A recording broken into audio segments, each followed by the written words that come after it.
Hi guys, a very warm welcome to all of you. आज की video में मैं बात कर रहा हूँ ऑर्बिटल बाय समंथा हार्वी। ये फाइनल पार्ट है। ऑलरेडी 3 पार्ट बना दिए हैं। अगर आपने पहले 3 पार्ट नहीं देखे हैं, फर्स्ट टाइम आप आए हो तो मेरे पहले 3 पार्ट देख लीजिए। ये बुक इंपॉर्टेंट इसलिए क्योंकि 2024 में इस बुक को मिला है बुकर प्राइज़। ठीक है, चलिए लेट्स बिगिन। अब स्टोरी में क्या होता है, स्टोरी में एक एस्ट्रोनॉट है, उसके गर्दन पे ना एक गांठ बन जाती है, ट्यूमर टाइप का। तो ऐसे करके सुबह सुबह उठता है, ऐसे हाथ लगाता है तो कहता है यार ये तो कुछ बड़ा बड़ा सा लग रहा है, उभरा उभरा लग रहा है क्या ये। अब देखता है तो समझ जाता है ये तो गांठ है या ट्यूमर है, और वो उसको समझ में आ जाता है। नॉलेज थी उसको चीज़ों की, तो उसको ऐसा अंदाज़ा होता है, गेस कर लेता है कि वो कैंसर की प्रॉब्लम है। अब स्टोरी में दिखाया गया है कि जब उसको ये बात मालूम पड़ती है कि कैंसर की प्रॉब्लम है, अब वो ये बात जानता है कि उसके पास टाइम कम है, ज़्यादा टाइम नहीं है उसके पास। तो स्टोरी में दिखाया गया कि कैसे जो उसका थॉट प्रोसेस उसमें चेंजेस आते हैं। वो पूरा उसकी लाइफ जो है ना, उसके दिमाग में फ्लैशबैक होती है और अपनी वाइफ के बारे में सोचता है। वो सोचता है कि यार मैं ज़िंदगी भर ना एक अपने रिलेशनशिप को ड्रैग करता रहा। वो सोचता है कि मैंने कैसे 15-20 साल मैं एक रिलेशनशिप में रहा, शादी उससे हुई, वाइफ थी उसकी, लेकिन प्यार नहीं था। तो कहता है मैंने सिर्फ एक दिखावे की ज़िंदगी जी, था कुछ नहीं, लेकिन दुनिया की नज़र में मैं दिखाता रहा सब कुछ ठीक है। और उसको अब ये चीज़ रियलाइज़ होती है कि अब मैं जब नीचे जाऊँगा अर्थ पे, तो मैं अपनी वाइफ को ये बात साफ साफ बोलूँगा कि यार मुझे तुमसे प्यार नहीं है और मैं इस रिलेशनशिप को एंड करना चाहता हूँ। अभी तक तो मैंने इसको बर्दाश्त किया, लेकिन अब मैं नहीं कर पाऊँगा। तो यहाँ पर राइटर ने दिखाया है कि कैसे जब आपको मौत का डर होता है तो कैसे अर्जेंसी क्रिएट करता है आदमी के थॉट्स में, और आदमी के एक्शंस में चेंज आता रहता है। नहीं तो इंसान के सिर पे जब तक अर्जेंसी क्रिएट ना हो, इमरजेंसी टाइप सिचुएशन क्रिएट ना हो, इंसान चीज़ों को पोस्टपोन करता है। ठीक है, और उसको ये बात रियलाइज़ होती है कि भाई मैंने अपनी पूरी ज़िंदगी 15-20 साल में पोस्टपोन करता रहा। उसने कई बार सोचा था कि उसको बोले ये बात कि नहीं बन रही हमारी, लेट्स सेपरेट, लेकिन वो नहीं बोल पाया। डर था, बहुत सारी चीज़ों का डर होता है, बहुत तरह के डर होते हैं। लेकिन आज जब पता है कि मौत सिर पे खड़ी है, तो मौत पूछ के तो आती नहीं, कभी भी कहीं से भी आ जाती है। इंसान कोशिश करता है लाइफ सर्टेन बने, बट लाइफ सर्टेन नहीं है, लाइफ अनसर्टेन है। लाइफ से बड़ी, डेथ से बड़ी कोई अनसर्टेनिटी नहीं है। आप सोचते हैं ये करेंगे वो करेंगे, लेकिन एकदम से धमाके से डेथ आती है और खींच के ले जाती है। अब पता है उसको मौत सिर पे खड़ी है, तो अब झूठ नहीं बोल पाएगा। कब तक झूठ बोलेगा? तो अब वो कहता है कि मैं नीचे जाऊंगा, नकाब हटाऊंगा जो उसने चेहरे पे पहन रखे थे बहुत लंबे टाइम से, और मैं बोल दूंगा कि नहीं हमारी नहीं बनती और लेट सेपरेट। और वो इस बात को एज्यूम भी करता है, वो जानता है कि जो मेरी वाइफ है वो भी बहुत जल्दी रेडी हो जाएगी। कहीं ना कहीं उसको पता है कि वो भी नहीं चाहती रहना, लेकिन जबरदस्ती ट्रैक किया जा रहा है रिलेशन को। तो मौत जो होती है वो अर्जेंसी क्रिएट करती है ह्यूमन बिहेवियर में और ह्यूमन एक्शन में, ये दिखाया है। ठीक है, फिर एक डिस्कशन दिखाया है यहाँ पे एक एस्ट्रोनॉट के और एक लेडी के बीच में। वो जो लेडी है वो अर्थ पे है, ठीक है, वो अर्थ पे है, वो कनेक्शन बनाती है एस्ट्रोनॉट से और उससे सवाल पूछती है। सवाल बड़े इंटरेस्टिंग है और डिफरेंट सवाल है। वो उससे पूछती है कि एस्ट्रोनॉट तुम ऊपर हो, ये बताओ तुम्हें कैसा लगता है ऊपर। तो एस्ट्रोनॉट कहता है ये कैसा सवाल है। वो कहता है अच्छा लगता है, बड़ी ग्रैंड्योर की फीलिंग आती है, बड़ा जब हम ऊपर से देखते हैं नीचे अर्थ को तो बड़ा डिफरेंट और यूनिक पर्सपेक्टिव है, बड़ा लार्जर पर्सपेक्टिव है। तो कहती है वो सब तो ठीक है, लेकिन क्या ऐसा होता है कि तुम कभी कभी बहुत उदास महसूस करते हो ऊपर? कभी ऐसा होता है तुम बहुत अकेला महसूस करते हो ऊपर? कभी कभी तुम्हें ऐसा लगता है कि हर चीज़ का क्या मतलब है, क्यों हम कर रहे हैं ये, हम स्पेस पे जा रहे हैं, यहाँ जा रहे हैं, वहाँ जा रहे हैं, क्यों जा रहे हैं हम स्पेस पे, क्या कर लेंगे हमने अर्थ पे भी क्या कर लिया जो ऊपर जाके कुछ कर लेंगे, मार्स पे चले जाएंगे, वहाँ चले जाएंगे, हम तो वही रहेंगे, वही क्या, क्यों कर रहे हैं, क्या मतलब है इसका। और बड़े वैसे क्वेश्चन पूछ रही है, एग्जिस्टेंशियल क्वेश्चन पूछ रही है। अब एस्ट्रोनॉट भी 1 मिनट के लिए सोचना पड़ता है, सोचता है वो कि बात तो शायद ठीक कह रही है, हम क्या कर रहे हैं।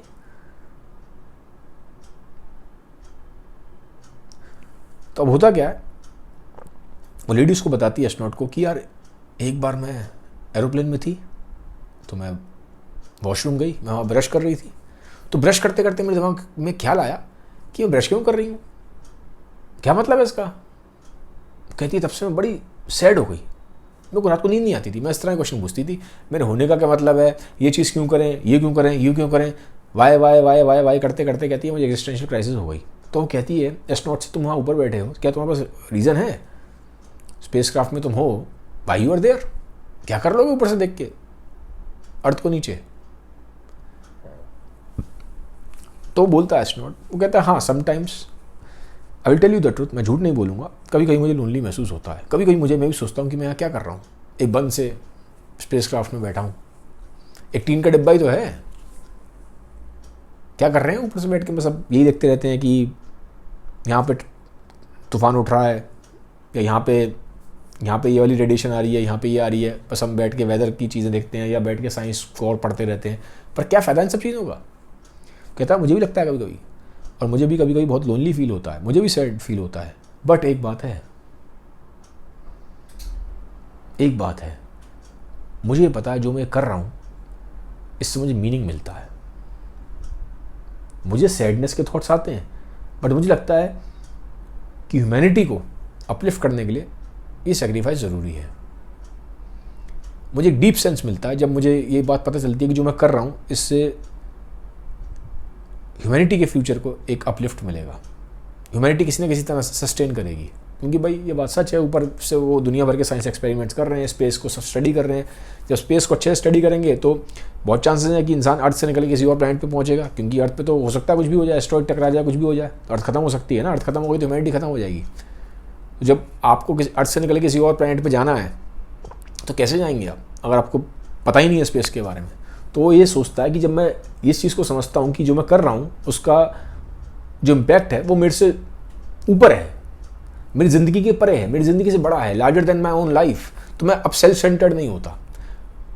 तो कहता है एक तरीके से कि अगर आपको अपने आप को इस चीज़ से बाहर निकालना है कि जो एग्जिस्टेंशियल क्राइसिस हो रही है, then you have to focus on something which gives you deeper meaning in life. It can be anything. तो ये बात समझाता है उसको, लेडी को। अब होता क्या है, एक बात और बताती है लेडी, उसका कनेक्शन टूट जाता है। लेडी बोलती है कि आज से ठीक कुछ महीने पहले मेरे हस्बैंड की डेथ हो गई। ये बात बोलते ही कनेक्शन उनका ब्रेक हो जाता है, क्योंकि वो अर्थ पे और वो ऊपर है, कनेक्शन ब्रेक हो जाता है। तो यहाँ से बात मालूम पड़ती है कि बहुत हद तक जो उसकी एग्जिस्टेंशियल क्राइसिस थी उसका रीज़न उसके हस्बैंड की डेथ था।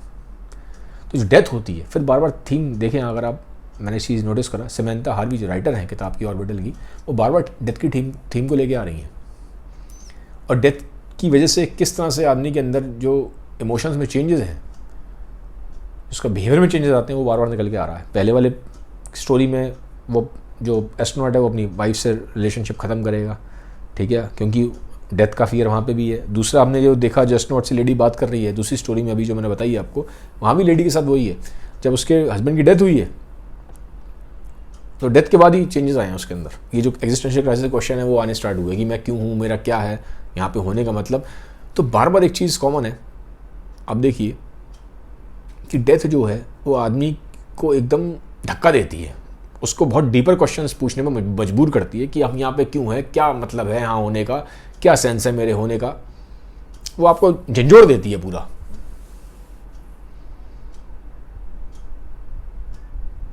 ठीक है, तो ये चीज़ है। फिर एक कहानी और क्या है, फ्यूचर ऑफ ह्यूमैनिटी को लेके।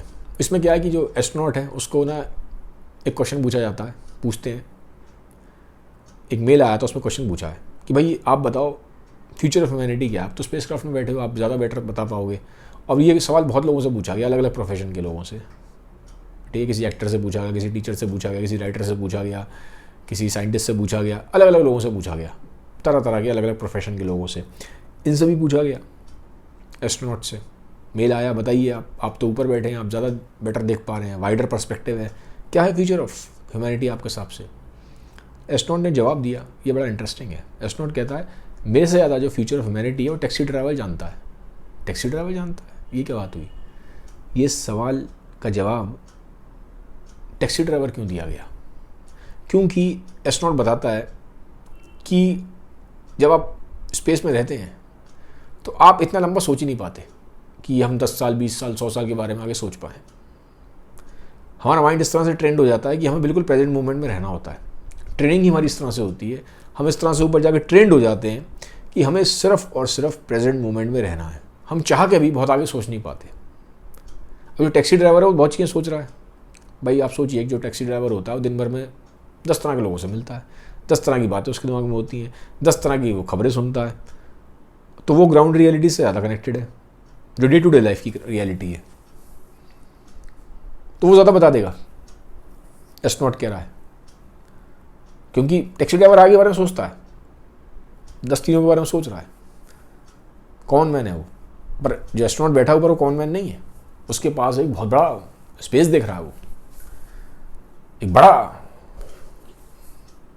उसके सामने एक साइट है, बहुत डिफरेंट साइट है। तो वो कहता है एस्ट्रोनॉट मैं इतना आगे सोच ही नहीं पाता, मुझे बिल्कुल बस प्रेजेंट मोमेंट में रहना होता है, क्योंकि वो पार्ट एंड पार्सल ऑफ हमारी ट्रेनिंग है। तो क्या बताऊँ आपको,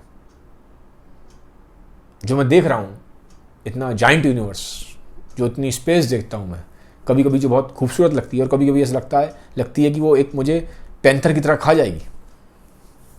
कभी कभी बहुत खूबसूरत लगती है और कभी कभी ऐसा लगता है कि ये जो स्पेस है मुझे खा जाएगी, डरावनी लगती है। नहीं सोच पाता मैं आगे, नहीं सोच पाता। कभी कभी क्या होता है, कुछ चीज़ें लाइफ में ऐसी हो जाती हैं जो आदमी का पर्सपेक्टिव बदल सकती हैं, बिल्कुल बदल सकती हैं। आप इतना आगे सोच ही नहीं पाएंगे, सोच ही नहीं पाएंगे। एक तो मैंने आपको बोला डेथ, और दूसरा जैसे स्पेस में आप रह रहे हैं तो बहुत ही डिफरेंट पर्सपेक्टिव मिला। नहीं तो यार आम आदमी देखो क्या होता है, सुबह उठेगा, नौकरी बजाएगा, घर आ जाएगा, फिर वो एक लाइफ रिपीट करता रहेगा। और एक बहुत ही छोटा पर्सपेक्टिव है उस अपने शहर का, अपने देश का, थोड़ा बहुत कंट्री घूम लेगा, तो उससे ज़्यादा उसके पास होता नहीं पर्सपेक्टिव। ठीक है, एक लिमिटेड आप सोचते हैं। लेकिन जब आप वहाँ बैठे हैं स्पेस में तो आपका पर्सपेक्टिव चेंज हो जाता है। तो जो पर्सपेक्टिव में शिफ्ट आता है उसकी वजह से बहुत चेंजेस आ जाते हैं, बहुत चेंजेस आते हैं। तो आप इतना आगे नहीं सोच पाते फिर, क्योंकि बहुत चीज़ें होती हैं, दिमाग की स्टोरीज़ हैं वही चेंज हो जाएंगी आपकी, आपके दिमाग के सोचने का ढंग ही चेंज हो जाएगा। इसलिए एस्ट्रोनॉट कह रहा मैं आगे नहीं सोच पाता, मैं प्रेजेंट में रहता हूँ। बहुत तक ये मेडिटेशन जैसी बात लगती है, मेडिटेशन में भी ये बहुत प्राइम चीज़ है मेडिटेशन में, कि you have to stay in present, you have to focus on present. तो ऑटोमेटिकली कहीं ना कहीं वो मेडिटेटिव स्टेट में आ रहा है एस्ट्रोनॉट। ठीक है, फिर वहाँ पे क्या होता है, एस्ट्रोनॉट जब इस सवाल के बारे में सोच रहा होता है तो उसके बाद से दूसरा उसका दोस्त निकलता है। वहीं स्पेस क्राफ्ट में दूसरा एस्ट्रोनॉट है, तो उससे पूछता है यार ये सवाल आया फ्यूचर ऑफ ह्यूमैनिटी के बारे में, तुम्हें क्या लगता है क्या फ्यूचर ऑफ ह्यूमैनिटी? तो बोलता है, अब मजाक कर रहा है, एक तरह से सरकाज़म है, टॉन्ट मारा गया है। वो बोलता है कि भाई फ्यूचर ऑफ ह्यूमैनिटी हमसे क्या पूछ रहे हो एस्ट्रोनॉटों से, बिलियनर्स से पूछो, बिलियनर्स अपने पेन से लिख रहे हैं फ्यूचर ऑफ ह्यूमैनिटी, हमें क्या पता। तो एक तरह से एक सरकास्टिक रिमार्क है, क्योंकि ऑब्वियसली राइटर ने दिखाने की कोशिश करी है कि जो फ्यूचर ऑफ ह्यूमैनिटी है वो कॉमन मैन के हाथ में नहीं है, वो एस्ट्रोनॉट्स के हाथ में भी नहीं है, वो बिलियनर्स के हाथ में है। वो बिलियनर्स अपने पेन से लिख रहे हैं। ठीक है, फिर एक चीज़ है इसमें बताई गई है, और ये मुझे लगा काफ़ी पावरफुल चीज़ है, और इससे मालूम पड़ता है ये किताब कितनी एग्जिस्टेंशियल है। जैसे कि हर एक प्लैनेट का अपना एक म्यूज़िक होता है, हर एक प्लैनेट का। अब क्यों, कैसे होता है? जैसे हर एक प्लैनेट के आसपास एक इलेक्ट्रोमैग्नेटिक रेडिएशन निकलती है। आपको पता है कि हर एक प्लैनेट की अपनी मैग्नेटिक फील्ड है, उससे अब सन टकराता है मैग्नेटिक फील्ड से, तो वहाँ पे कुछ रेडिएशंस निकलती हैं, इलेक्ट्रोमैग्नेटिक रेडिएशंस। तो वो जो इलेक्ट्रोमैग्नेटिक रेडिएशंस हैं, साइंटिस्टों ने ऊपर कुछ डिवाइसेस लगा रखे हैं वहीं सैटेलाइट में, जो उन रेडिएशंस को पकड़ते हैं। जैसे कि अर्थ की अपनी इलेक्ट्रोमैग्नेटिक रेडिएशन है, प्लूटो की अपनी है, जुपिटर की अपनी है, मरकरी की अपनी है, नेपट्यून की अपनी है, सबकी अपनी अपनी है, और सबकी अपनी अपनी आवाज़ें हैं, अलग अलग टाइप की आवाज़ें हैं। ठीक है, ये आवाज़ें कैसे हैं? अब जब आवाज़ बोल रहा हूँ, आवाज़ कैसे आ रही है प्लैनेट्स में से, आप पूछेंगे। ये इलेक्ट्रोमैग्नेटिक रेडिएशंस हैं, उनको ऊपर जो डिवाइस लगा रखे हैं साइंटिस्टों ने, उन इलेक्ट्रोमैग्नेटिक रेडिएशंस को वो डिवाइस पकड़ लेते हैं। उन डिवाइस को फिर अर्थ पे भेजा जाता है, उन रेडिएशंस को, ठीक है, उसको कैप्चर करके फिर उन रेडिएशंस को साउंड में कन्वर्ट कर लिया जाता है, और फिर उसको साइंटिस्ट सुन सकते हैं। तो हर एक प्लैनेट की अपनी एक यूनिक साउंड है, हर एक प्लैनेट की अपनी एक इलेक्ट्रोमैग्नेटिक रेडिएशन है, ये यूनिक है। उसको साउंड में कन्वर्ट किया जाता है। अर्थ की से जो साउंड आती है तो ऐसा लगता है जैसे कि एक कोई ऑर्केस्ट्रा बज रहा है, अलग अलग मिक्स ऑफ म्यूजिक है, ऐसा लग रहा है बहुत सारे सिंगर्स एक कोरस में गा रहे हैं, एक साथ गा रहे हैं सारे सिंगर्स। तो ये मुझे काफ़ी एक इंटरेस्टिंग पॉइंट लगा इसमें, ठीक है। और साथ ही साथ एक और इंटरेस्टिंग पॉइंट है जो मुझे लगा, जो मुझे मालूम पड़ा, वो है गोल्डन डिस्क का। गोल्डन डिस्क का कॉन्सेप्ट क्या है कि साइंटिस्टों को लगता है कि मान लीजिए यार अर्थ पे कल को एस्ट्रॉइड गिर जाए तो ह्यूमैनिटी वाइप आउट हो जाएगी। मान लो हम पहुंच ही नहीं पाए दूसरे प्लैनेट पे, मार्स पे, उससे पहले ही वो एस्ट्रॉइड गिर जाए, कुछ हो जाए, न्यूक्लियर वॉर हो जाए या क्लाइमेट चेंज हो, डिजास्टर आ जाए, तो ह्यूमैनिटी वाइप आउट हो सकती है ना, ठीक है। तो हम चाहते हैं किसी न किसी तरीके से हम जिंदा रहें, ये हम सबके अंदर एक प्राइमल इंस्टिंक्ट है, सर्वाइवल वाली इंस्टिंक्ट है, बहुत डीप रूटेड है। तो साइंटिस्टों ने क्या करा, अर्थ का सारा डेटा निकाल लिया। अर्थ का सारा डेटा निकाल लिया मतलब इंसानों का डेटा, सारा जितने जो इंसान है कि इंसान कैसे बने हैं, क्या हैं, प्लांट्स के बारे में सारा डेटा, जानवरों के बारे में सारा डेटा कि जानवर कैसे हैं, फ़ोटोज़ सबकी ले ली, इंसानों की ले ली, जानवरों की ले ली, प्लांट्स की ले ली, और अर्थ पे अर्थ कैसी दिखती है इसका ले लिया, अर्थ पे जो इंपॉर्टेंट जगह हैं उनका ले लिया, और किस तरह की आवाज़ें हैं अर्थ पे प्रेजेंट, ठीक है, जैसे समुद्र की आवाज़ है, हवा की आवाज़ है, और बारिश की आवाज़ है, बिजली कड़कने की आवाज़ है, ठीक है। तो ये सारी आवाज़ें उसको भी इसमें भर दिया। बहुत सारे जो फेमस म्यूजिशियंस हैं, बीथोवन हो गया, मोजार्ट हो गया, बाक हो गया, ये बड़े बड़े फेमस म्यूजिशियंस का म्यूजिक है वो भी इसमें डाल दिया। समझ लिए एक हार्ड डिस्क बना दी, इसमें सारा अर्थ का जो भी डेटा है, लाइफ का जो भी चीज़ें हैं यहाँ पे, लिविंग नॉन लिविंग, सबकी फ़ोटो खींच के, इंपॉर्टेंट जगहों की फ़ोटो खींच के, ठीक है, बड़े बड़े म्यूजिशियंस का म्यूजिक वगैरह सब उसमें डाल दिया। तो एक डिस्क बना दी, हार्ड डिस्क टाइप की, समझ लीजिए, इसको बोलते हैं गोल्डन डिस्क। इस डिस्क को कहाँ लगा दिया है, दो स्पेसक्राफ्ट बनाए, वॉयेजर 1 और वॉयेजर 2, उनके नीचे उस डिस्क को फिट कर दिया है। ये स्पेसक्राफ्ट क्या है, अर्थ से जो सबसे दूर अभी तक गए हैं ना स्पेसक्राफ्ट, हमारे अर्थ से सबसे जो दूर अभी तक के जो स्पेसक्राफ्ट हैं वो है वॉयेजर 1 और वॉयेजर 2, इनके नीचे डिस्क फिट कर दिया है। ये गोल्डन डिस्क जिसके बारे में आपको बताया, ये उन स्पेसक्राफ्ट के नीचे फिट है। अभी ये पता है कहाँ है, वॉयेजर 1 और वॉयेजर 2 स्पेसक्राफ्ट, ये हमारे सोलर सिस्टम के बाहर निकल चुके हैं, बहुत आगे जा चुके हैं। अब कल को मान लीजिए अर्थ खत्म हो जाती है, ठीक है, जैसा साइंटिस्ट मान के चलते हैं कि मान लीजिए अर्थ खत्म हो जाए, कुछ भी हो जाए, ह्यूमैनिटी मान लीजिए नहीं रहती है, ठीक है, अनफॉर्चुनेटली कुछ बड़ा इंसिडेंट हो जाए, कोई नेचुरल कैटास्ट्रॉफी हो जाए, एस्ट्रॉइड टकरा जाए, तो एटलीस्ट हमारी जो डेटा है हमारे बारे में, अर्थ के बारे में, और जो लाइफ है उसके बारे में, वो उस डिस्क में है, ठीक है। तो मान लीजिए कल को कोई एलियन सिविलाइजेशन है, वो उस डिस्क को देख लेती है, वो उस स्पेस वॉयेजर 1 वॉयेजर 2 के कांटेक्ट में आती है, उस डिस्क को निकाल के, उसमें ये भी लिखा है कि उस डिस्क को प्ले कैसे करना है, तो उसको खोल के प्ले करेगी तो म्यूजिक बजेगा जो उसमें म्यूजिशियंस का म्यूजिक है, और बहुत सारा उनको डेटा मालूम पड़ेगा, अरे यार अर्थ जैसी कोई जगह थी, अरे यार इंसान थे, अरे यार जानवर थे, अरे यार ये प्लांट्स थे, अरे यार यहाँ ऐसी आवाज़ें थी, ऐसी आवाज़ थी, समुद्र की ऐसी आवाज़ थी, इसकी ऐसी आवाज़ थी, बारिश की ऐसी आवाज़ थी, ये जगह थी, यहाँ पे बड़ी अच्छी अच्छी जगह थी। तो एटलीस्ट किसी ना किसी फॉर्म में अर्थ का जो डेटा है, अर्थ की लाइफ का जो डेटा है, वो सारा उसके अंदर है। तो एलियंस के कभी मान लीजिए हाथ में आती है ऐसी डिस्क, तो पहचान पाएंगे कि और भी कहीं हाँ हमारे जैसी सिविलाइजेशन थी, समझ पाएंगे एलियंस की और भी कहीं हाँ लाइफ है, अर्थ जैसी कोई प्लेनेट है, ठीक है। अब मान लीजिए एलियंस नहीं भी हैं, मान लीजिए नहीं भी हैं एलियंस, तो एटलीस्ट किसी ना किसी फॉर्म में ह्यूमंस एग्जिस्ट करते रहेंगे, भले ही डिजिटल फॉर्म में करें, क्योंकि वॉयेजर और वॉयेजर 2 रहेंगे, वो चलते रहेंगे ऐसे यूनिवर्स में, हमेशा चलते रहेंगे, भले ही अर्थ खत्म भी हो जाए, इंसानियत खत्म भी हो जाए, ह्यूमैनिटी खत्म भी हो जाए, तो भी वो चलते रहेंगे। तो इंसान भले ही फिजिकल फॉर्म में नहीं रहेगा, लेकिन डिजिटल फॉर्म में एग्जिस्ट करता रहेगा। तो ये साइंटिस्टों का एक बहुत स्ट्रॉन्ग एक एफर्ट है किसी ना किसी फॉर्म में ह्यूमैनिटी को बचाए रखने का, उनको सर्वाइवल करवाने का, मतलब हमारी जो एग्जिस्टेंस है वो सर्वाइव करे। तो कितना आप सोचिए, एक बड़ा अच्छा एफर्ट है, और एक बड़ी एक डीप रूट है हमारे अंदर, एक जो प्राइमल इंस्टिंक्ट है वो कैसे निकल के आती है, कैसे भी हम करके हम एग्जिस्ट करते रहें। नॉर्मली हम कैसे करते हैं, हम बच्चों के थ्रू करते हैं, या हम कोई बड़ा काम करते हैं उसके थ्रू, कोई बड़ा ग्रेट काम करते हैं उसके थ्रू आप एग्जिस्ट करते हैं। परमानेंस की हमारे अंदर प्यास है कि हम परमानेंट रहें, हम चलते रहें, फिजिकल फॉर्म में ना रहें, किसी ना किसी फॉर्म में रहें, अपने बच्चों के फॉर्म में या किसी वर्क के फॉर्म में। कई लोग दोनों तरीके से भी होते हैं, बच्चे भी करते हैं, ग्रेट वर्क भी करते हैं। बट साइंटिस्टों ने एक स्टेप उससे आगे सोच लिया कि मान लीजिए अर्थ, मैंने बोला कोई नेचुरल कैटास्ट्रॉफी हो जाती है, तो डिजिटल फॉर्म में तो एटलीस्ट एग्जिस्ट करती रहे। तो इससे मालूम पड़ता है कि कितना डीप रूटेड है हमारे अंदर परमानेंस की प्यास, एग्जिस्ट करने की प्यास, ठीक है।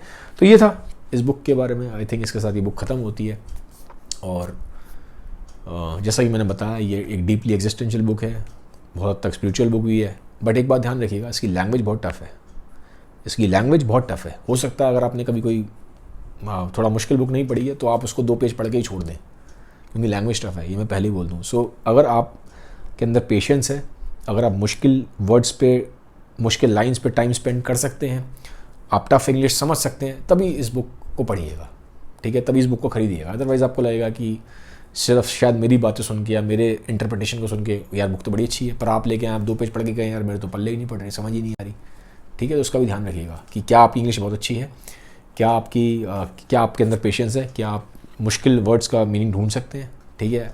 तो ये चीज़ का ध्यान रखिएगा। ठीक है, आप ट्रांसलेशन भी कर सकते हैं, चैट जीपीटी का या आप किसी एक एआई चैटबॉट का यूज़ करके उसको ट्रांसलेट भी कर सकते हैं, बट इंपॉर्टेंट है आपको पेशेंस रखना पड़ेगा, आपको हार्डवर्क करना पड़ेगा, ठीक है। तो ये था पूरा एनालिसिस बुक का, मैंने बहुत डीप में बता दिया है। फाइनल पार्ट ख़त्म होता है, यहाँ पे ये बुक ख़त्म होती है।